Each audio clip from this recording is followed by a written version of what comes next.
bienvenue à notre chaîne, News pour tous. Voici la une d'aujourd'hui, les espoirs et les défis de l'Ukraine après une longue attente pour les F-16. Les premiers avions de combat F-16 devraient arriver en Ukraine en provenance des États membres de l'OTAN, après de nombreux mois de préparation et de formation des pilotes. Le président ukrainien Volodymyr Zelensky a déclaré qu'ils étaient essentiels pour aider les Ukrainiens à repousser la domination aérienne de la Russie et à débloquer le ciel.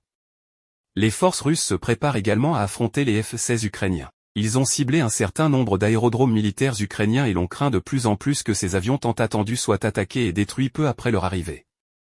Rien qu'en juillet, au moins 3 aérodromes ont été attaqués, Myrhorod et Kryvyi-Rih dans le centre de l'Ukraine et un dans la région d'Odessa, dans le sud.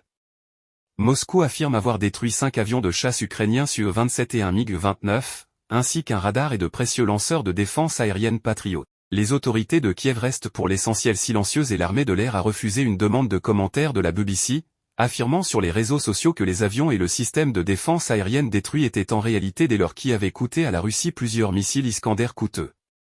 Tout le monde ne croit pas que les F-16 seront capables de protéger les villes situées en première ligne en Ukraine. Si les avions volent à haute altitude, ils seront vulnérables au système de défense aérienne russe, prévient le professeur Bronk. S'ils volent à basse altitude, ils devront pénétrer plus profondément dans le territoire russe pour donner à leurs missiles une portée suffisante. Et cela comporte des risques encore plus grands. Plutôt que de considérer les F-16 comme des cibles potentielles, Anatoly Krapchinsky soutient qu'ils ne feront que renforcer les défenses aériennes de l'Ukraine, en raison de leur capacité à intercepter les missiles de croisière tandis que les batteries Patriot abattent les missiles balistiques. Chaque base aérienne disposera d'équipages de permanence qui décolleront en cas de menace aérienne. Mais le problème est que l'Ukraine est confrontée à une grave pénurie de patriotes et de missiles.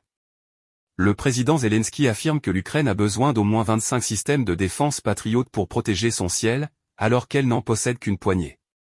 Les F-16 ne changeront pas nécessairement le cours de la guerre, mais ils auront un impact significatif dans les attaques au sol et dans les airs.